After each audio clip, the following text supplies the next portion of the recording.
भयानक viral meme है एक मार्ट साहब का, जिसमें वो यूपीएससी के मॉक टेस्ट के दौरान एक बच्चे को कहते हैं, आपके बैठने का तरीका थोड़ा कैजुअल है। ये मीम अचानक क्यों याद आया? क्योंकि एक वीडियो दिखा, खुद आरजेडी नेता और बिहार के पूर्व डिप्टी सीएम तेजस्वी यादव ने सोशल मीडिया पर शेयर किया था, जिसमें वो पटना के मरीन ड्राइव पर कुछ नौजवानों के साथ डांस कर रहे हैं। पहले तो इस बात पर हैरान नहीं होना है कि पटना में मरीन ड्राइव है। साहब, पटना में बहुत कुछ है। हाँ, तो वीडियो शेयर करते हुए तेजस्वी यादव ने लिखा कि गर्मी, बारिश और उमस के बीच कल 16 दिनों तक चली वोटर अधिकार यात्रा समाप्त हुई। रात्रि में सिंगापुर से आए भांजे ने कहा, ड्राइव पर चलें। रास्ते में सड़क पर कुछ युवा साथी कलाकार मिले, वो गाना गा रहे थे, रील्स बना रहे थे, आग्रह करने लगे तो हमने भी हाथ पैर आजमाए। अव्वल तो तेजस्वी यादव ने यह पोस्ट अपना कैजुअलनेस प्रकट करने के लिए किया होगा, लेकिन पॉलिटिक्स को यह सब नागवार ही गुजरता रहा है। क्योंकि एक बार अलग संदर्भ में कॉमेडियन और कलाकार वरुण ग्रोवर ने कहा था कि जिसे आप टीका लगाकर चुनौती देना चाहते हैं, वो भस्म रगड़कर खड़ा है। ऐसे में रंग फीका पड़ना लाजमी है, जो कि पड़ा भी। तेजस्वी का ये कैजुअलनेस बैकफायर ही कर गया। क्यों, ये बताएंगे। प्रणाम, मेरा नाम आकाश है। आप बिहार चुनाव से जुड़ा हमारा खास कार्यक्रम इलेक्शन वॉच देख रहे हैं। इस एपिसोड में बात तेजस्वी यादव पर करेंगे कि क्या राहुल गांधी जिस स्टाइल ऑफ पॉलिटिक्स को फॉलो करते हैं, जिसका ठीक ठाक नुकसान वो झेलते आए हैं, वही style of politics Tejashwi Yadav ने अपना लिया है। 1 सितंबर को बिहार में महागठबंधन के वोटर अधिकार यात्रा का समापन हुआ। अगले दिन तेजस्वी ने एक वीडियो एक्स पर पोस्ट किया, जो हमने शुरू में ही दिखाया। वीडियो शेयर करते हुए उन्होंने ये भी लिखा था, हम सब सहजता, सरलता और सुगमता के साथ युवाओं की अपेक्षाओं, आकांक्षाओं, सपनों और उम्मीदों संग कदम ताल कर जाति धर्म से ऊपर उठ नए बिहार के निर्माण को लेकर सत्ता परिवर्तन करेंगे। दिखाना तो वो सहजता ही चाहते थे, लेकिन इस वीडियो ने कर दिया काफी असहज। क्योंकि एक तरफ से प्रशांत किशोर ने घेर लिया और दूसरी तरफ से उनके ही बड़े भाई तेज प्रताप यादव ने। प्रशांत किशोर तो हमेशा आखिरी सच बता देने के ही मूड में रहते हैं। उसी मूड में उन्होंने तेजस्वी के डांस पर रिएक्ट भी किया, वो देख लीजिए। सर, तेजस्वी आजकल डांस कर रहे हैं। भैया, हम भी देखे हैं। पहले हम जानते थे कि तेजस्वी पढ़ने लिखने में बहुत होशियार नहीं है, फिर पता चला कि क्रिकेट भी बढ़िया नहीं खेलते हैं, अब ये भी पता चल गया कि डांस भी नहीं करने आता है। तेज प्रताप यादव ने कह दिया कि आपके विधानसभा क्षेत्र के लोग बाढ़ में डूबे हुए हैं और आप डांस कर रहे हैं। कहा भर नहीं, राशन सामग्री लेकर नाव से पहुंच गए राघोपुर, जहां से तेजस्वी यादव विधायक हैं। वैसे राघोपुर वैशाली लोकसभा सीट के अंतर्गत आता है, जहां से लोक जनशक्ति पार्टी रामविलास के नेता चिराग पासवान सांसद हैं, केंद्रीय मंत्री भी हैं। पत्रकार सुकेश रंजन ने एक्स पर लिखा है कि तेज प्रताप यादव आज राघोपुर पहुंच गए। कहा कि पूरा इलाका बाढ़ से प्रभावित है और न सांसद न ही विधायक की तरफ से राहत पहुंची है। यहाँ के सांसद तो चिराग पासवान हैं, जो एनडीए से हैं, लेकिन राघोपुर से तेज प्रताप के छोटे भाई तेजस्वी यादव विधायक हैं। तेज प्रताप आखिर करना क्या चाहते हैं? वैसे समझ तो ये भी नहीं आ रहा कि तेजस्वी यादव करना क्या चाहते हैं। कभी मरीन ड्राइव पर डांस कर रहे हैं, तो कभी किसी न्यूज चैनल के इवेंट में। लोग कह सकते हैं कि अपने समर्थकों का जोश बढ़ा रहे हैं, लेकिन दिक्कत यह है कि उस बढ़े हुए जोश में जो वीडियो सामने आते हैं, वो तेजस्वी एंड पार्टी के लिए ही नुकसानदेह मालूम पड़ते हैं। ये वीडियो देखिए। वीडियो भागलपुर का बताया जा रहा है, जिसमें गाना बज रहा है, तेजस्वी सरकार बन तो यादव रंगदार बन तो। गाना यहाँ नहीं सुना सकते, कॉपीराइट का मसला है। लेकिन वीडियो में दिख ये रहा है कि कुछ लोग हैं जो स्टेज पर हैं। 2 लोगों ने सिर पर हरे रंग का गमछा बांध रखा है, जो अमूमन आरजेडी समर्थक लिए घूमते ही हैं। एक व्यक्ति हाथ में बंदूक लिए हुए है, बंदूक लहराकर नाच रहा है। यही वो बात है जो जंगल राज और आरजेडी के कार्यकाल में एक जाति विशेष की दबंगई वाले नैरेटिव को जमीन मुहैया कराती है। फिर कई वरिष्ठ पत्रकार तो यहाँ तक मानते हैं कि 2020 के बिहार चुनाव में पहले चरण में आरजेडी और महागठबंधन एनडीए से बहुत आगे थी, लेकिन जंगल राज और जाति विशेष का दबदबा हो जाएगा वाला नैरेटिव चला, जिसने चुनाव को एनडीए के पक्ष में पलट दिया। 2020 बिहार चुनाव की चर्चा चली है, तो कुछ एनेक्डोट्स वहीं से देखते हैं, जिससे तेजस्वी यादव की पॉलिटिक्स समझने में आसानी होगी। राहुल गांधी और तेजस्वी यादव के बारे में एक परसेप्शन रहा है कि ये पार्ट टाइम पॉलिटिशियन हैं। ये नैरेटिव जमीन कैसे पाते हैं? 2020 में कोरोना संक्रमण की वजह से देश भर में लॉकडाउन लगा दिया गया।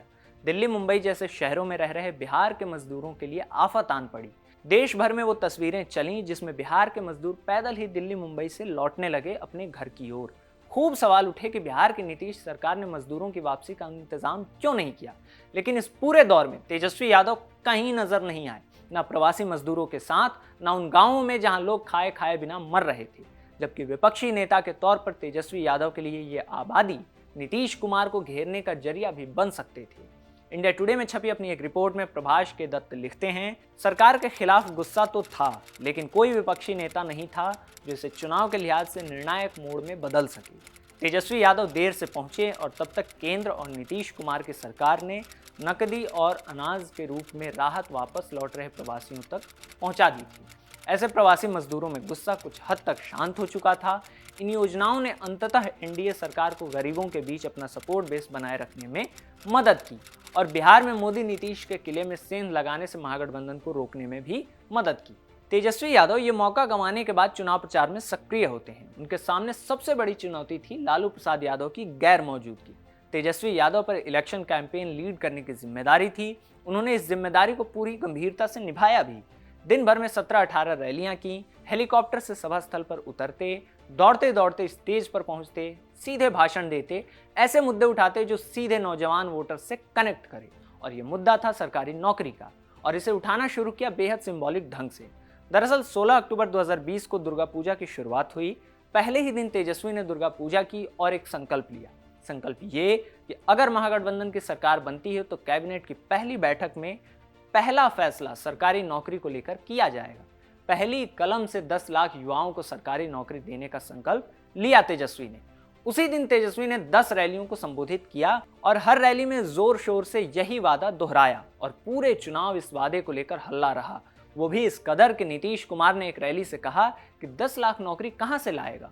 चुनाव का पूरा डिस्कोर्स तेजस्वी यादव की कही बातों पर शिफ्ट हो गया। इस शिफ्टिंग के लिए तेजस्वी यादव ने आरजेडी के पोस्टर्स से बिहार के पूर्व मुख्यमंत्री और अपने पिता लालू प्रसाद यादव की तस्वीर तक हटाई, क्योंकि एनडीए के नेता और यहां तक कि प्रधानमंत्री नरेंद्र मोदी और बिहार के मुख्यमंत्री नीतीश कुमार तक लालू यादव के कार्यकाल को जंगल राज बता रहे थे।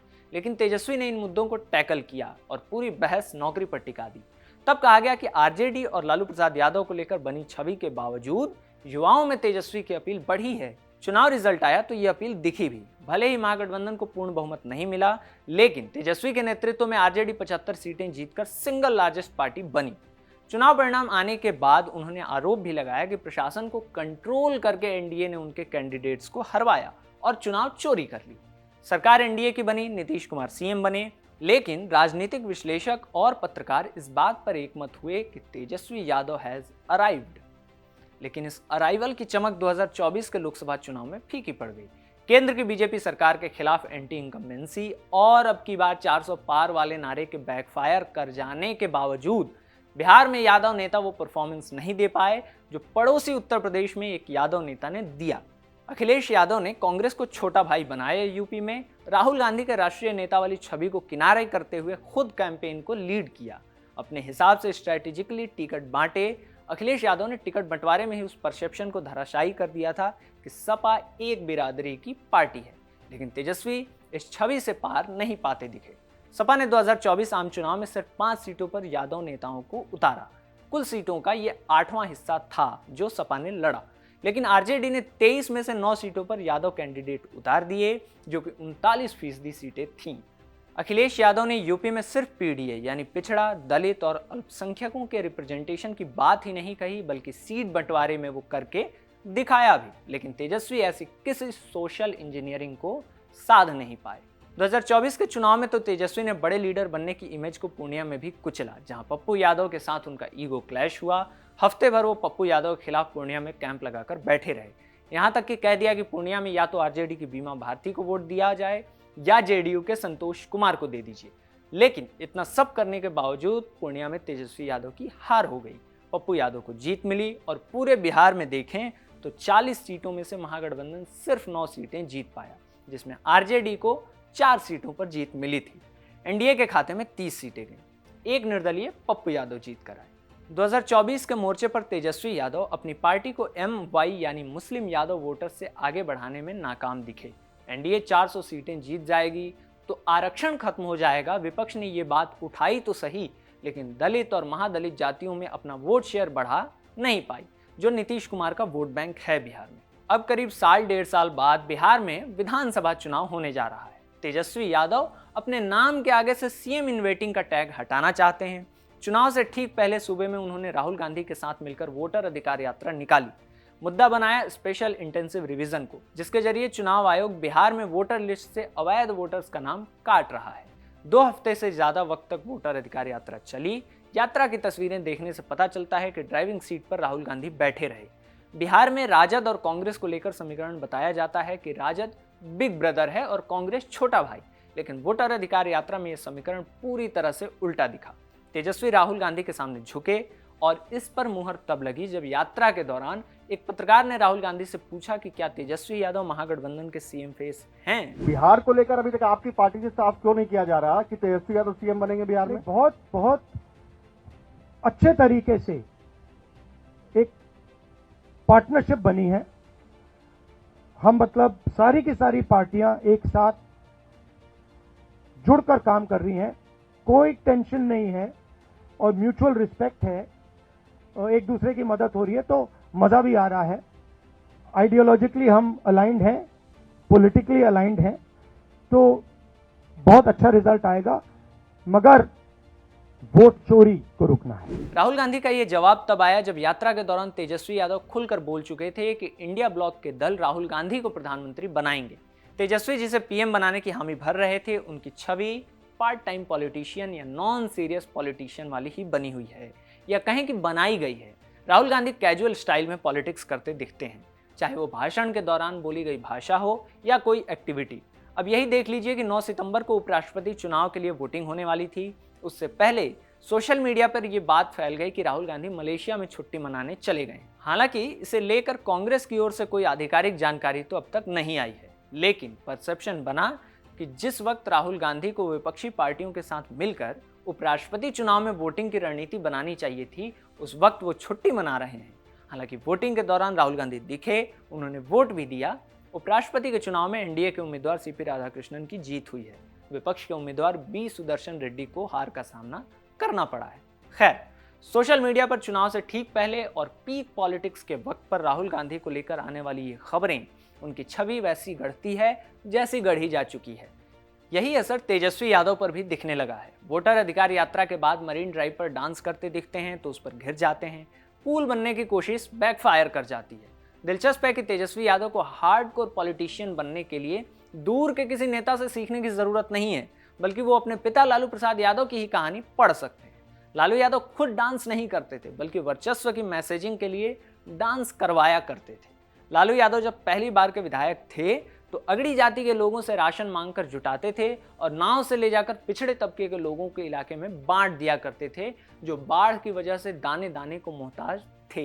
लेकिन आज जब बाढ़ की वजह से बिहार के कई जिले डूबे हुए हैं तो तेजस्वी यादव कहीं यात्रा तक नहीं कर रहे, बाढ़ पीड़ितों के बीच नहीं दिख रहे हैं। तेजस्वी खुद जिस राघोपुर से विधायक हैं वो बाढ़ में डूबा हुआ है। उनके बड़े भाई तेज प्रताप राशन लेकर राघोपुर पहुंचते दिखे, लेकिन तेजस्वी यादव की नॉन सीरियसनेस ही है जो बाढ़ के मुद्दे पर पॉलिटिकल माइलेज नहीं ले पा रहे हैं। लेकिन उन्हें चुनौती ऐसे नेताओं को देनी है जो किसी भी बात को पॉलिटिकल इवेंट बना देने में माहिर हैं। मिसाल के तौर पर वोटर अधिकार यात्रा के दौरान दरभंगा में कांग्रेस राजद के मंच से प्रधानमंत्री नरेंद्र मोदी की मां को अपशब्द कहा गया। बीजेपी ने इसे मुद्दा बना दिया, महिलाओं के सम्मान से जोड़ दिया। पार्टी ने बिहार बंद तक कर दिया। उससे पहले प्रधानमंत्री ने बिहार की महिलाओं को एक कार्यक्रम में वर्चुअली संबोधित किया, कहा कि उनकी मां को गाली दी गई, जो अब इस दुनिया में भी नहीं है। प्रधानमंत्री ने इसे चुनाव तक से जोड़ा। अब खबरें हैं कि 17 सितंबर को प्रधानमंत्री नरेंद्र मोदी बिहार के गया जी में होंगे, जहां पितृपक्ष मेला लगा हुआ है। मीडिया रिपोर्ट्स की माने तो पीएम मोदी उस दिन गया जी में अपनी माता का पिंडदान भी करेंगे। तो विरोधियों के मंच से एक व्यक्ति ने गाली दी जो पार्टी में कहीं किसी पद पर नहीं है, लेकिन उसकी बात को ही चुनावी मुद्दा बना देने की जुगत हो रही है। और अगर नरेंद्र मोदी के नेतृत्व में जिस तरह से बीजेपी चुनाव लड़ती है उस पैटर्न को देखें तो लगता है कि यह जुगत चुनाव के आखिरी दिन तक चलने वाली है, क्योंकि पीएम मोदी के नेतृत्व में बीजेपी आखिरी राउंड तक लड़ती है। महेंद्र सिंह धोनी की तरह गेम अपने हिसाब से चलाते हैं और फिर डेथ ओवर्स में जाकर मैच फिनिश करते हैं। लेकिन युवा नेता टी20 के ज्यादातर बल्लेबाजों की तरह शुरुआती ओवर्स में छक्के चौके जड़ तो देते हैं, लेकिन आधी पारी खत्म होते होते टीम कई विकेट्स गंवा देती है और फिर डेथ ओवर्स में टीम ढेर हो जाती है और टीम मैच हार जाती है। लेकिन इस बार के मैच में कौन सी टीम जीतेगी और कौन सी टीम हारेगी, कौन सा प्लेयर कितना सीरियस है, ये आप कमेंट बॉक्स में बताइएगा। इस वीडियो को रिकॉर्ड किया है आनंद ने। मेरा नाम आकाश है। खबरगांव देखते रहिए। शुक्रिया।